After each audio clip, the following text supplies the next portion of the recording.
जय माता दी दोस्तों, आज मैं आपको सुनाने लगा हूँ शिशुपाल वध की कथा। वासुदेव जी की बहन रानी सुतासुभा और छेदी के राजा दमघोष के पुत्र का नाम शिशुपाल था। जब वह उत्पन्न हुआ तब उसके 4 हाथ और 3 नेत्र थे। इस विचित्र शिशु को देखकर सब लोग इसे राक्षस समझकर इसको त्याग देने का मन बना लिया। तब आकाशवाणी हुई कि आप इसका पालन पोषण कीजिए, यह बहुत बलवान होगा।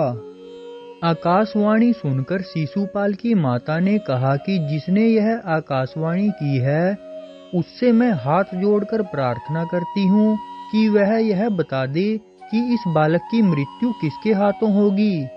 तब आकाशवाणी ने कहा कि जिसके छूते ही इसकी 1 आंख और 2 हाथ लुप्त हो जाएंगे उसी के हाथों से इसकी मृत्यु होगी। इस विचित्र शिशु को देखने के लिए सभी राजा लोग आने लगे। शिशुपाल की माता सबके गोद में शिशु को रखती थी। उसी समय रानी सुतासुभा के भाई वासुदेव जी के पुत्र बलराम जी और श्री कृष्ण भगवान भी वहां गए। जब श्री कृष्ण भगवान की गोद में इस विचित्र शिशु को रखा गया तब उसके 1 नेत्र और 2 हाथ लुप्त हो गए। यह देखकर शिशुपाल की माता थर-थर कांपने लगी। उसने अत्यंत दीन भाव से श्री कृष्ण भगवान से कहा कि आप सबको अभय देने वाले हैं, अतः मैं आपसे यह प्रार्थना करती हूँ कि आप शिशुपाल का कभी वध मत कीजिएगा। यदि यह कोई अपराध करे तो आप मेरी ओर देखकर इसे क्षमा कर दीजिएगा। श्री कृष्ण भगवान ने अपनी बुआ से कहा कि यदि यह वध करने योग्य 100 अपराध करेगा तो भी मैं इसे क्षमा कर दूंगा, आप चिंता न करें। श्री कृष्ण भगवान से ऐसा आश्वासन पाकर शिशुपाल की माता प्रसन्न हो गई। यही कारण है कि शिशुपाल द्वारा अपराध करने पर भी श्री कृष्ण भगवान मौन रहते थे, कभी कार्यवाही नहीं करते थे। इस कारण का लाभ उठाकर शिशुपाल यादवों पर ही अत्याचार करने लगा। वह श्री कृष्ण के विरोध में कार्य करता था। एक बार शिशुपाल ने तो तपस्वी बब्रू की पत्नी का अपहरण कर लिया। दोस्तों, एक बार श्री कृष्ण भगवान के पिताजी यज्ञ कर रहे थे तो यह वहां उत्पाद मचाने लगा और यज्ञ में विघ्न डालने लगा। जरासंध का वध करने के पश्चात श्री कृष्ण, अर्जुन और भीम इंद्रप्रस्थ लौट आए। वापस आकर उन्होंने धर्मराज युधिष्ठिर से सारा वृतांत कहा, जिसे सुनकर वे अत्यंत प्रसन्न हुए। तत्पश्चात धर्मराज युधिष्ठिर ने राजसूय यज्ञ की तैयारी शुरू करवा दी। उस यज्ञ में ऋतिज आचार्य होते थे। ऋतिजों ने शास्त्र विधि से यज्ञ भूमि को सोने के हल से जुतवाकर धर्मराज युधिष्ठिर को दीक्षा दी। धर्मराज युधिष्ठिर ने सोमलता का रस निकालने के समय यज्ञ की भूल चूक देखने वाले सदपतियों की विधिवत पूजा की। अब समस्त सदासभों में इस विषय पर विचार होने लगा कि सबसे पहले किस देवता की पूजा की जाए। तब सहदेव उठकर बोले, श्री कृष्ण देवन के देव, उन्हीं को सबसे आगे लेव। ब्रह्मा शंकर पूजत जिनको पहली पूजा दीजे उनको। अक्षर ब्रह्म कृष्ण यदुराई, वेदन में महिमा तिन गाई। अग्र तिलक यदुपति को दीजे, सब मिली पूजन उनको कीजे। परम ज्ञानी सहदेव के वचन सुनकर सभी सत्य पुरुषों ने साधु साधु कहकर पुकारा। भीष्म पितामह ने स्वयं अनुमोदन करते हुए सहदेव के कथन की प्रशंसा की।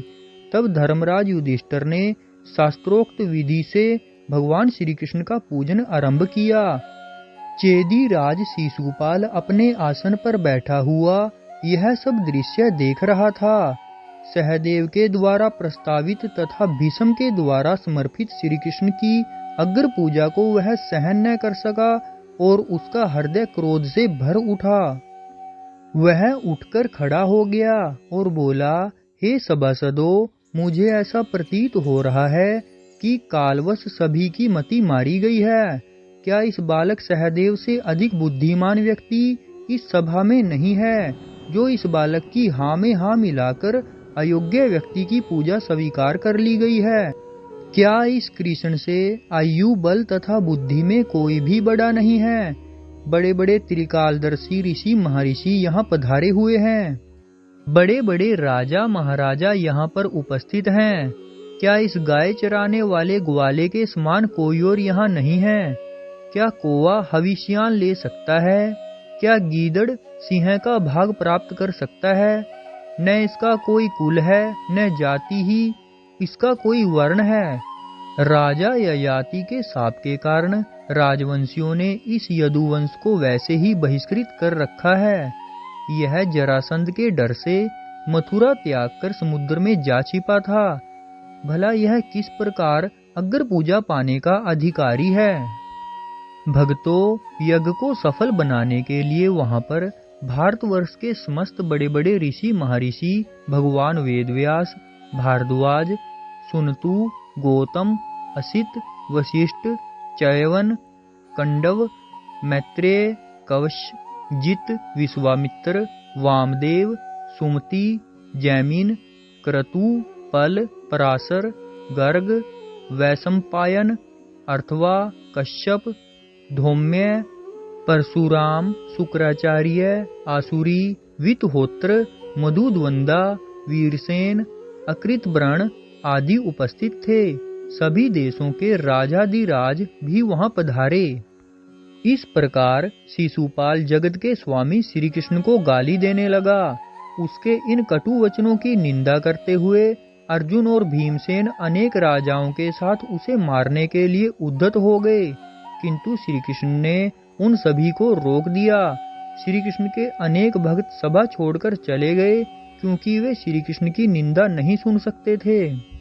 जब शिशुपाल श्री कृष्ण को 100 गाली दे चुका, तब श्री कृष्ण ने गर्ज कर कहा, बस शिशुपाल, अब मेरे विषय में तेरे मुख से एक भी अपशब्द निकला तो तेरे प्राण नहीं बचेंगे। मैंने तेरे 100 अपशब्दों को क्षमा करने की प्रतिज्ञा की थी, इसलिए अब तक तेरे प्राण बचे रहे।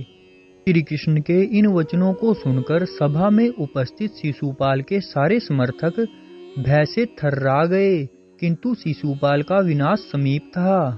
अतः उसने काल के वश होकर अपनी तलवार निकालते हुए श्री कृष्ण को फिर से गाली दी। शिशुपाल के मुख से अपशब्द के निकलते ही श्री कृष्ण ने अपना सुदर्शन चक्र चला दिया और पलक झपकते ही शिशुपाल का सिर कटकर गिर गया।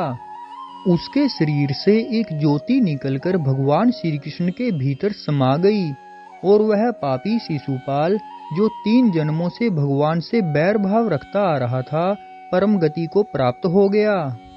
भक्तों, यह भगवान विष्णु का ही द्वारपाल था, जिसे सनकादि मुनियों ने शाप दिया था कि वे जय और विजय अपने पहले जन्म में हिरण्यकश्यपु और हिरण्याक्ष, दूसरे जन्म में रावण और कुंभकर्ण तथा अंतिम तीसरे जन्म में कंस और शिशुपाल बने एवं श्री कृष्ण के हाथों अपनी परम गति को प्राप्त होकर पुनः विष्णु लोक लौट जाएं। तो दोस्तों, आपको कैसी लगी ये जानकारी? प्लीज लाइक, शेयर और कमेंट करके जरूर बताना और मेरी आने वाली वीडियोस को देखने के लिए चैनल को सब्सक्राइब करना और बेल आइकन को प्रेस करना ना भूलना। जय माता दी, जय श्री कृष्णा।